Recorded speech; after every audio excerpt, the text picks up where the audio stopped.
Welcome. It's 2 days after Christmas, and we're entering that week between Christmas and New Year's. And I'm going to suggest something completely out of the ordinary. I want you to stop and rest, especially if you're a woman over 60. And I'm going to give you 3 very good reasons why you should do that.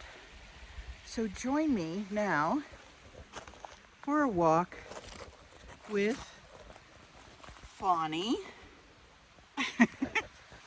who doesn't want to go in the same direction as me. Come on, Fawny, let's go.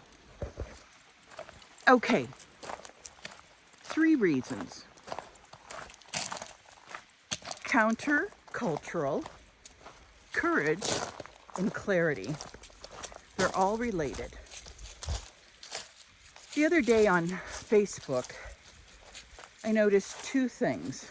One, the ads that come every year around New Year's have already started, of course. Ads telling us how to lose weight, start a new exercise program, turn off social media, and an app to help me be more productive. And then I saw this post that said, in the week between Christmas and New Year's, do nothing. And I thought, that makes more sense to me. Because honestly, I'm really tired. Not physically. Physically, I actually feel pretty good because thanks to Fawny, I go for walks every day. Energetic walks. But mentally and emotionally, I'm just tired. I need a rest. And so here's the first C, countercultural. When the rest of the world is telling you to spend this week zooming ahead right from Christmas parties to New Year's resolutions, I'm going to tell you to stop. Just stop. In fact, get off of social media for a week and just rest. Because for women in our 60s and over, we're in a different season of life. We don't have to plan all the things we want to change about ourselves and come up with programs. I think if you want to do anything this week, besides rest and read, I think you could just review the year and say, what worked in the last year? What do I want to continue? And what do I want to stop? And since we're in this season of life, chances are we can do both.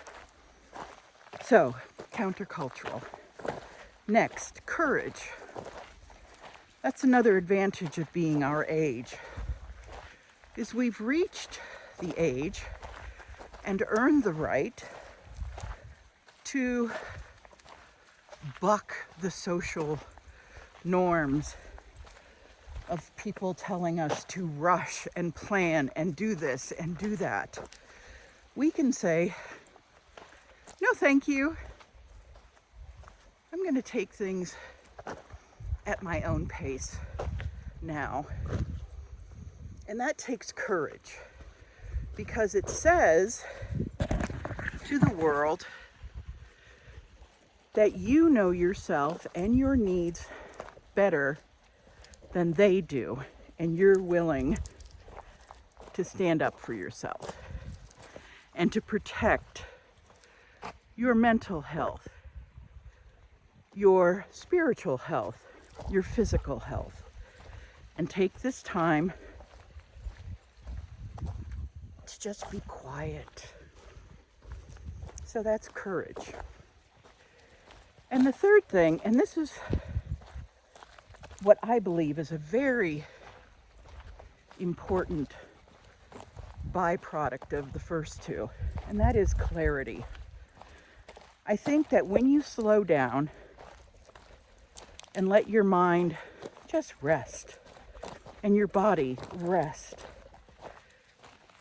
you're going to get clarity on a lot of the questions that you've had about your life, about issues that are bothering you or that you have questions about, because the answers are in you. They're within you. You just need to give yourself the time and space to let them come to the surface. And while you're resting, I recommend two things. One, reading the Psalms. And as you know, I do a different psalm every weekend. So you could watch some of those for inspiration, or just pull out your Bible or your phone and find a couple psalms that really speak to you.